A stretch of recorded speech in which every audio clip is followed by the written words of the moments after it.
Your new friend. And Giuseppe Battista. Yes. So, all right, Giuseppe, you're the only one who hasn't been on stage yet. So introduce yourself, please. Hello, folks. Giuseppe Battista. I'm senior architect at AWS. I work primarily with startups, early stage, pre-series A is all my jam. So I get to see the future, I guess. I get to work. Get to see the future. Can I ask something? Don't put that on your CV because the expectation. Yeah, but I have the extremely fantastic privilege of actually working with fantastic founders, and they basically fuel my day-to-day. So I feel like I have the best job in the world, to be honest. Oh, don't say that just because Jeff said Amazing. Does anybody have any burning questions you want to start with? Otherwise, I'll start with mine. Don't say anything for us, because you're in the microphone age. We actually could. Yeah, see, he's up for it. So don't challenge us. We don't know how little it takes. Anybody has any burning questions you want us to start with? Or not yet? Right. So that gentleman over there. Do we have a microphone? Or okay, awesome. Amazing. Yes. There you go. Just so that everybody can hear your question. Right. I'd love to hear you talk more about cost, maybe charge back, show back, how you think about taking those AI costs and getting them back to the business units that are occurring them. Okay, who wants to take that on? Yes? Want to talk about it? So it's a very interesting subject because, well, when it comes to AI, it feels like most of the industry at the moment are driven by the fear of missing out, right? So we're getting a lot of budgets poured into AI, and it seems like executives mostly want to kick off projects to make sure that they don't miss the curve, that their competitor doesn't bring in the next innovation and they miss that, and therefore there isn't a lot of cost control on that at the moment, and the tooling is also very much lacking accordingly. But I think personally that this trend will completely flip within a year or two, as I think we mentioned before. AI is now coming into production, and it will start to be part of the revenue of companies, part of the margins, part of the EBITDA, and therefore CFOs will start to care heavily about that, and therefore we will need to actually build new practices, new tooling in order to govern that as well. It's just not the moment yet, from what at least I feel in the market. Maybe the guys here. Jeff, do you have a view? So I think it's really important to make sure that every part of your system effectively earns its keep. And I don't think you want to think of your AI as some kind of a loss leader. If the results that your AI delivers to your customers don't actually drive your business and pay for the amount of AI that you consume, then what's the point of actually using that AI? But yes, it might be cool and sophisticated, but if it's not actually paying for itself, then, and I do think one of the cool things about AWS and cloud in general is you do get this really detailed metering on what you consume. And so you should be able to track and compute what does it cost to actually answer one customer chat request or do one inference on behalf of some particular customer. And if I was doing that at any level of scale, I would for sure want to know what does it cost me to deal with one customer query, and what is the value I get back from the response that I delivered to that customer. Yeah, in a way it kind of goes back to the same patterns. You do the same with APIs. And the same questions were asked about APIs when it started becoming all the rage of microservices. How do we control the cost? How do I know how much this thing will cost if we split it or whatever? Many metrics, right? Depends on the metrics that matter to you. The thing with AI is that there are new metrics that you have to kind of think about, right? And there are metrics even within the science already, like rouge and bleu, and all the stuff that data scientists know what I'm talking about. So there are like different metrics that you can use for the things that you care about, or even on the higher level, like accuracy versus precision, versus recall. So what does really matter for your workload, and then start finding out the ways to track that and then to quantify the cost. But just like cloud, how many times we're asked about how do I do, cloud costing and all that, because, you have the ups and downs of your demand and, it's pay per usage. So it's just a new puzzle, but a puzzle that follows the same patterns, if you will. We just kind of got to learn how to do it. And there are plenty of tools to help you with that more and more. Any view on this from the startup point of view and the customers you deal with? I think there's, so first of all, startups may have a little bit of more risk appetite for maybe investing a bit more. But what I've seen actually them putting in place is focusing on high ROI tasks. So like I would say that the cost shaving is not there yet. They're doing a lot of R&D and they're doing a lot of so maybe they're also trying to stay away from that what we call AGI FOMO, like generalization FOMO.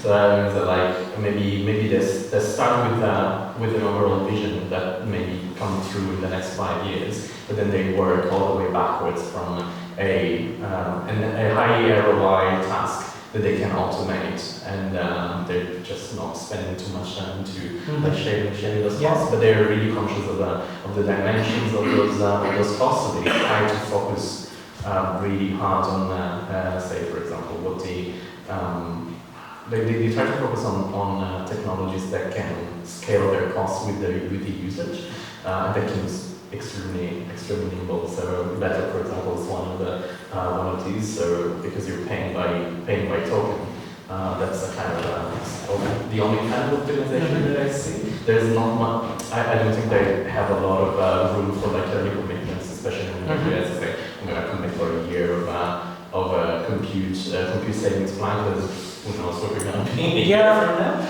But the idea is that as of now, what I see in the landscape, there's a feature that will hopefully come through in 5 years, but then they work all the way back in workable milestones until they get something in a vertical that they're absolutely super comfortable in, and they go and find like the top 10% of high ROI tasks, and they focus all of their effort there, making sure that their business model is scalable with the cost. So like they actually prefer serverless technologies because of the kind of you can control the inputs in a way you can gradually start scaling. I think a very practical tip is add it to your POC. A lot of people forget about this. They get so excited about the functionality and the learning curve and all the cool new development patterns. They forget to add cost observability to the POC. It should be part of your outputs of the POC. Not necessarily the cost, because of course the POC is not the scalable, doing at the end.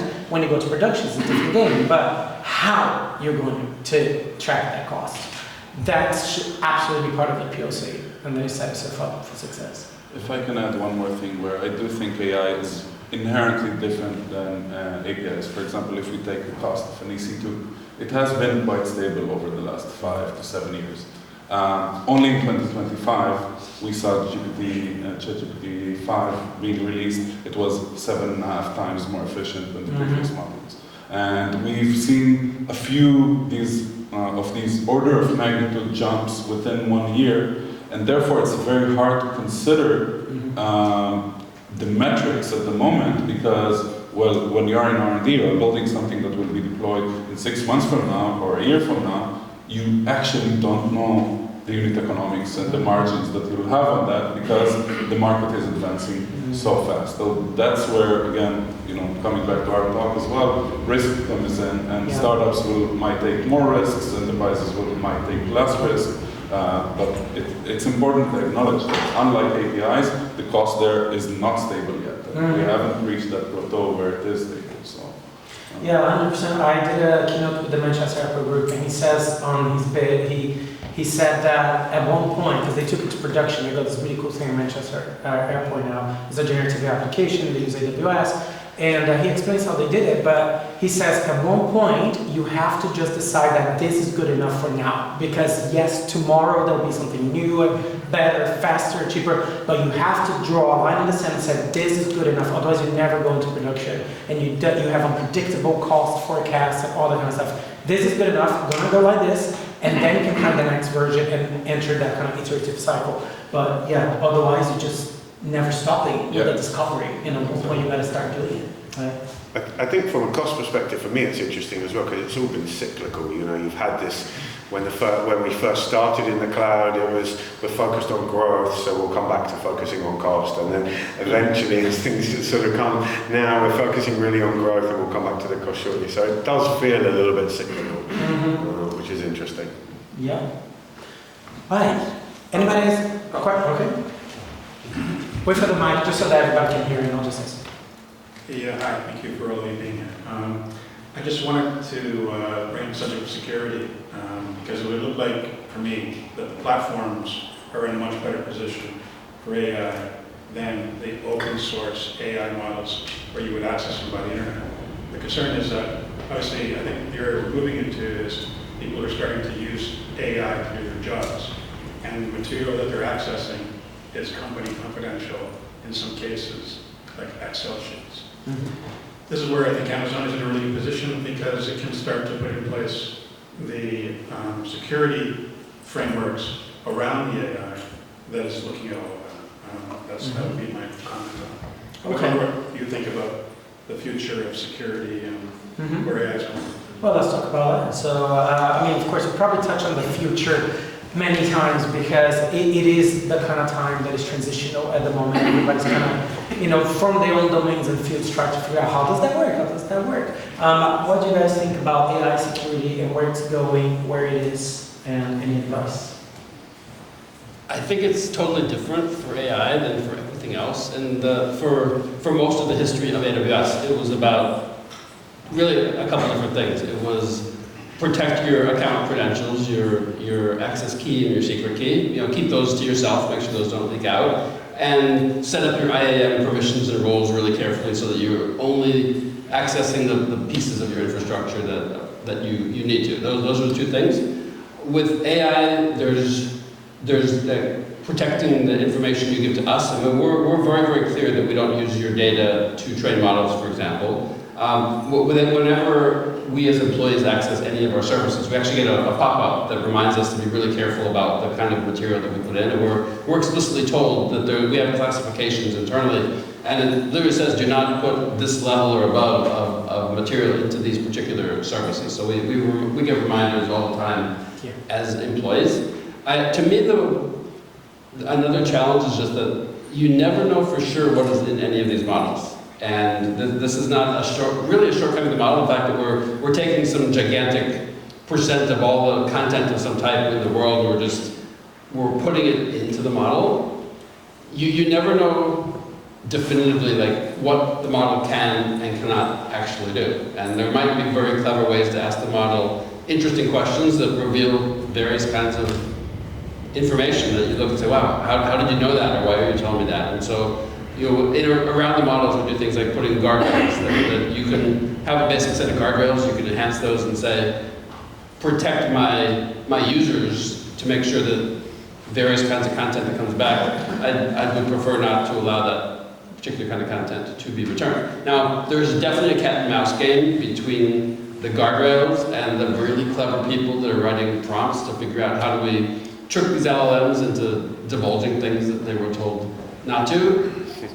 That will continue for a while, but I think both sides will get smarter, and we'll have to see where that check goes. So I would say, don't let this scare you from jumping in, but really make sure that you don't take for granted that something is just, quote, secure, because the definition of secure, I think, is really different now than it has been in the past. How about you guys, from your customer's point of view, how you deal with it? So actually, in my previous experience, one of the previous products I built was for supply chain security and open source security specifically. So I want to address the open source piece as well. I think not all open source is created equally. For example, Carpenter maintained by AWS or Prophet, a project by Meta, are probably not the same as DeepSeek. So I think that like we have asset management and supply chain management and cybersecurity for open source, for container images, for everything that we worked with before AI, we need supply chain security solutions for AI specifically, which will help us determine whether this AI solution is good or that solution is good, this open source is an operational risk or it isn't. And there definitely are a lot of different things under that world. I would say open source is too useful to not use it at all. Like I would definitely say we just need to do the supply chain security like we've been doing for container images and open source packages and everything else so far. And I know a lot of good solutions like that are being built these days as well. So I think that on that aspect, we just need good supply chain security. On inherently, though, AI is different, like Jeff mentioned, and it brings its own complexities. And I think that, as Jeff said, I'm very optimistic that the tools will catch up, and at least if you keep the other guardrails, like for example, your environment is secure and the way to get to the AI model is secure, then we will be able to protect the AI itself as well. But again, like with open source, like with any other service, it's cat and mouse games with attackers. Hopefully agents will help us protect more than they will help attackers attack. Yeah, I think like this, like AI exposes a whole new category of like infection vectors, if you want, and I think I want to refocus the attention on data and like how your data is operable by these systems. So I see, again, seeing in the future, but I see a lot of tools that have been developed. Like our friends from Lobby today here, so like they're building like APIs to APIs that are thought for agents, for example, for search. But what I'm actually trying to get is that like you need to have your data layer that is already operable by AI, and at that point, that must be, I think, the initial milestone where you can actually start saying, okay, my system is operable, and how observable is the access to my data, and how is the data the access to this data managed around my platform. So that is something that I've seen my class of customers actually starting being more and more interested in that. Because, for example, even if you wanted to adopt content savvy guardrails, say I have a positive knowledge base and I have a negative knowledge base, and whenever I'm shooting this prompt, I'm trying to categorize that this is something that I'm allowed to talk about, or this is something that I should not be allowed to talk about. Like, is that data classification in your system already there? And like, how are your agents able to understand that? So that is like the security for humans, but then security for agents, and that's something that we need to focus on. And like having access to data and how you're operating your data is kind of crucial. So like that's, if you're not doing that, then that should be, I wouldn't sleep about that, to be honest. That's what could keep me up at night. But I don't know what that keeps me up. Yeah, of course, it goes back to supply chains and that. But for me, thinking on a more kind of, higher level, philosophical level almost is, again, different problems, same patterns. When the internet started and people thought like nobody's ever going to spend money through the internet, that's crazy. It's like, look where we are. We're old enough to have gone through that. So I think it's the same patterns as usual. You mentioned observability, you mentioned supply chain and all that. It's things that have always existed. In fact, like last year, one of my talks at reInvent was OWASP 10 for LLMs, because they had released it not so long before, so I was like, let's talk about security. Literally the day before my talk, they updated and changed the whole thing. And I was like, no! And I had to kind of relearn, whatever I was going to talk about in 24 hours. Why? Because even OWASP, who's been around for so long dictating these rules, they are learning as well. They're going, maybe this, maybe that, but there is a pattern there, there's a similarity, and all that. But people are learning this still, much like when microservices came about, websites, mobile apps, all the stuff that we're being through, they all have the particulars. It's just particulars. But the security thinking should be absolutely the same. This privilege, everything, it all applies. So don't feel like it's an alien, thing. It's just the implementation details. That's all that we need to nail. Question? Yeah. You'll be next. At the opposite end of innovation is legacy. I spent my entire career, pretty much convincing people, please decommission the old things, and trying to mitigate ways of storing up future problems.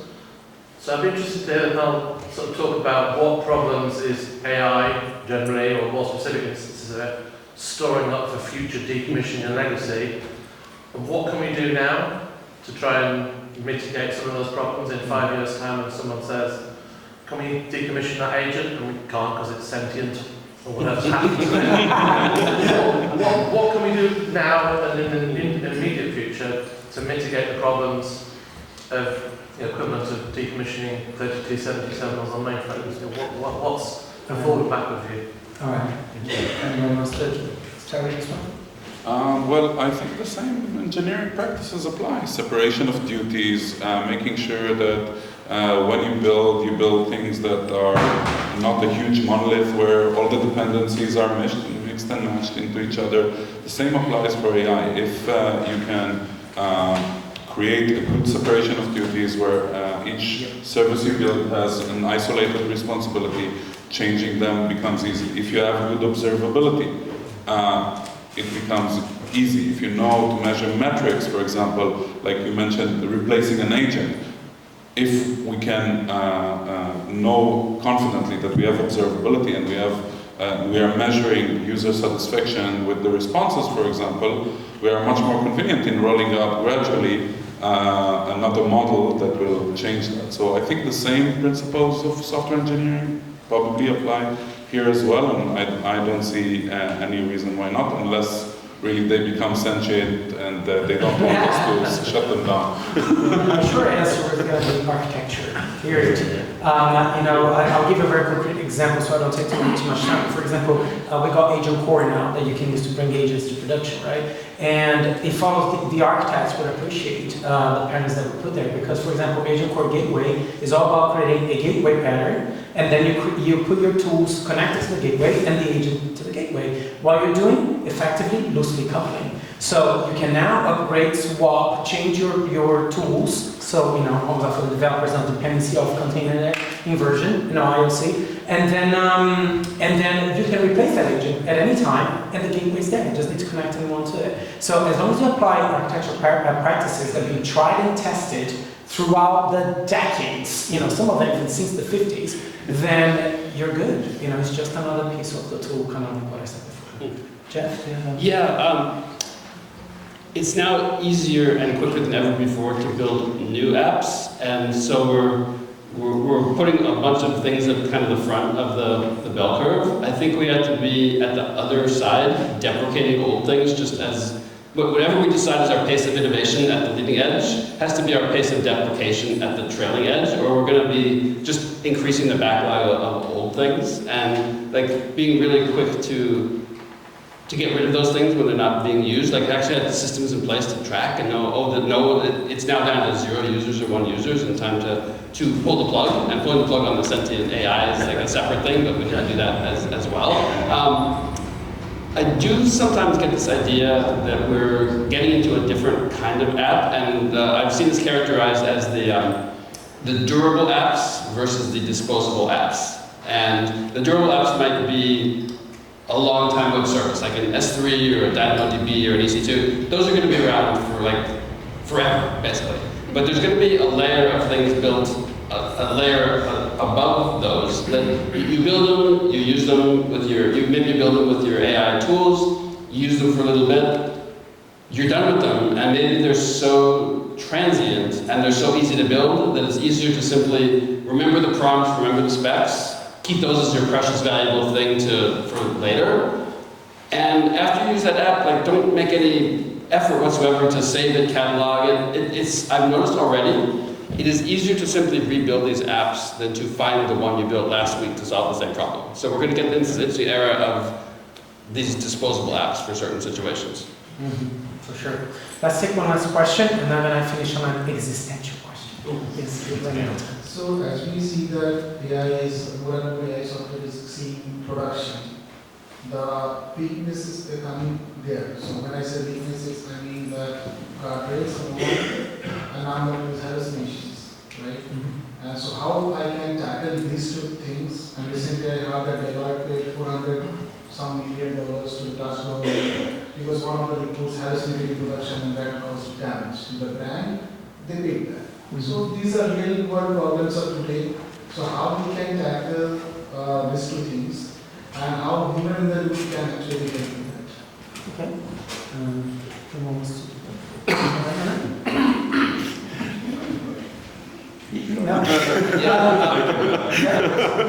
the hallucination question is a really tough one. It's a tough one, but in my view, hallucinations is just, I don't know, I'm trying to coin a term in this industry for so long, and nothing catches on. Somebody says hallucinations and it catches on. I think for me, it's just an error. It's just a name for an error. We used to call it does not compute. I don't know if that's... Yeah! It's just a cool trendy word, but honestly, it's just an error. It's just the error that is of the nature of AI, and somebody gave it a name. It's a bug, How do you contain that? Again, good engineering, good architecture practices. But it is a particular implementation detail, yes, because it is a subtle error. It's not 404, it's not a no page found, it's not an exception being thrown. It's something that looks all right, 200 okay, the response is good, but the error is actually the content. So how do you do that? There are many ways of doing it. We've got automated reasoning that we released last year, which literally uses mathematical algorithms to dictate if the English is true or not. How amazing would it be if we use it for politicians?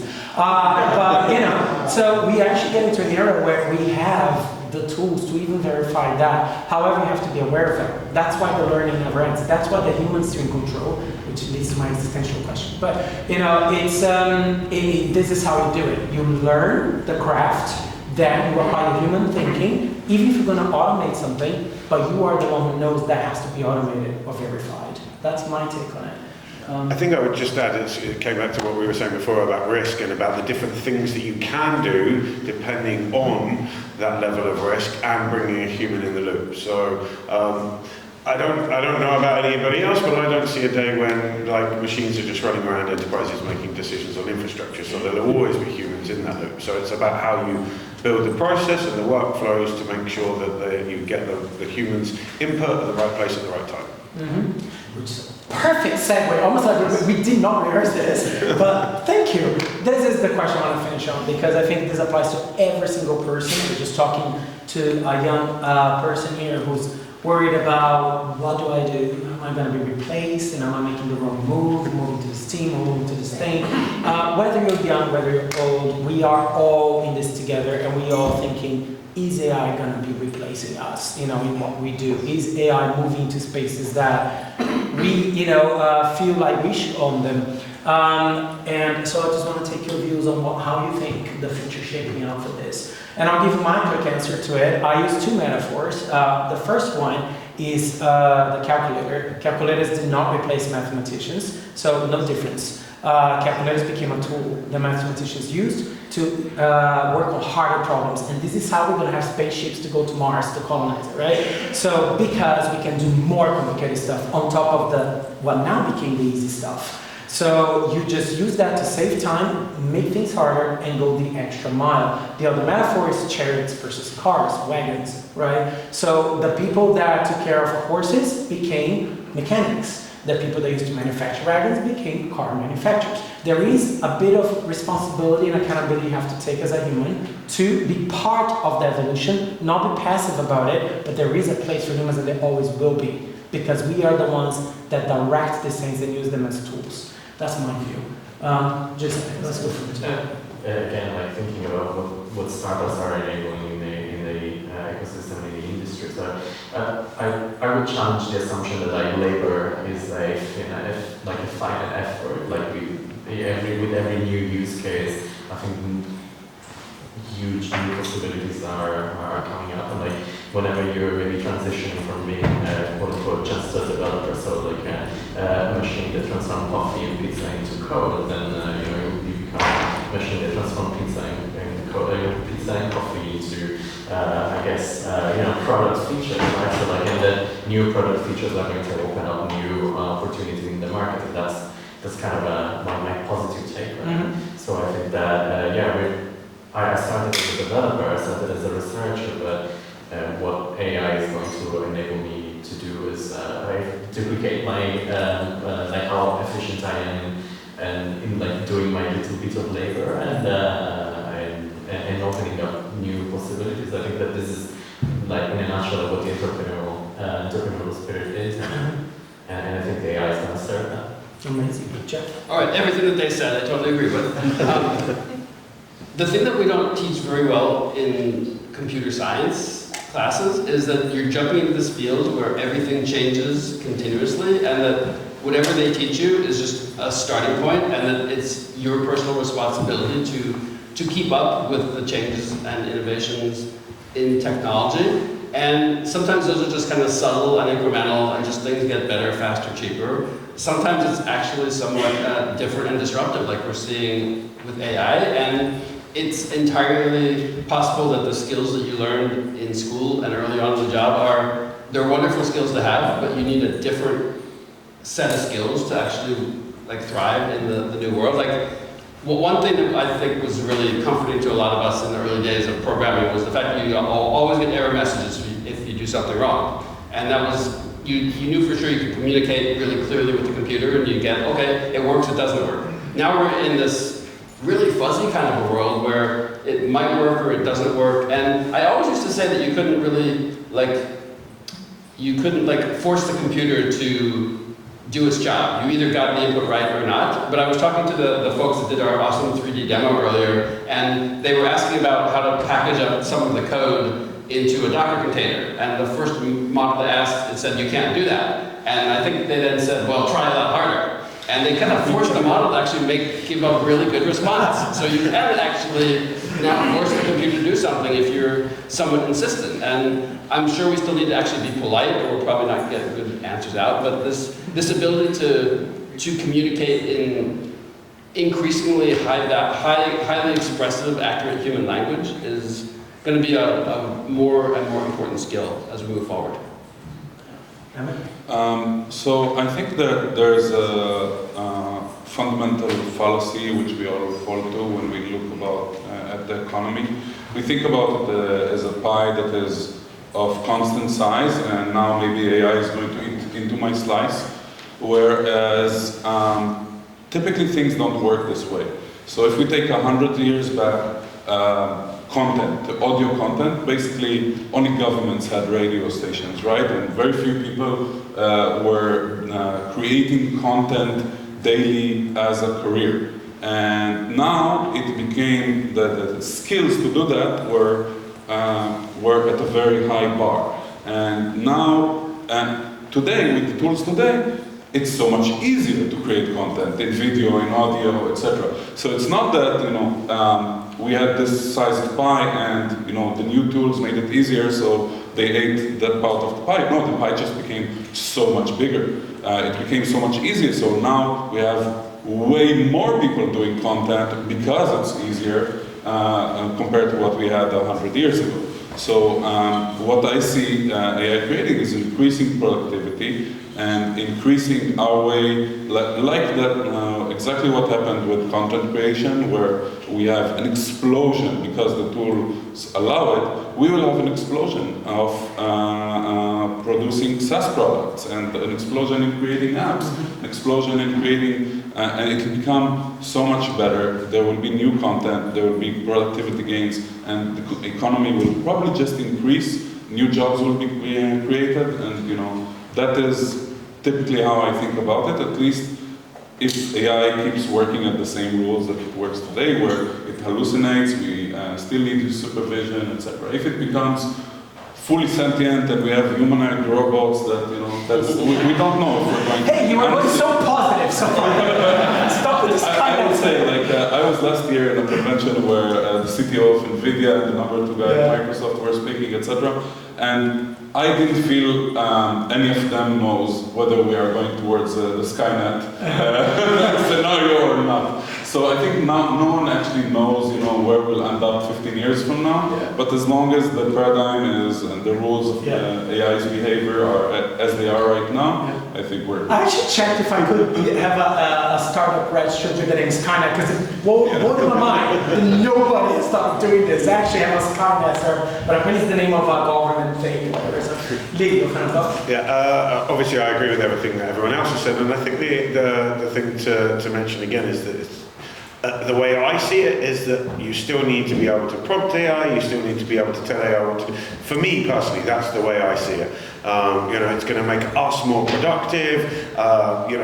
We sleep, AI doesn't, but we tell it what to do whilst we sleep. So again, it's really about how we prompt the AI that we're looking to work with. But it's exciting times, and as we've all said, it's changing very, very quickly. So who knows, in 3 months' time we could be having another conversation. Yeah, by all means. So for me, like the takeaway is, no matter who you are, technical, not technical, whatever, to something that you even mentioned, and AI just it makes everything easier for everybody to get on it, right? I was just on the live stream earlier today, and I said, like, I saw this thing, I forget where it was, but I think it was Reddit, whatever. And somebody said, like, oh, my manager just posted AI will replace developers. Now I'm starting to build an AI that replaces managers. So, and that's the thing, and you can think you're going to replace whatever, that's fine. Get an idea and go with it, because AI will keep pushing the boundaries for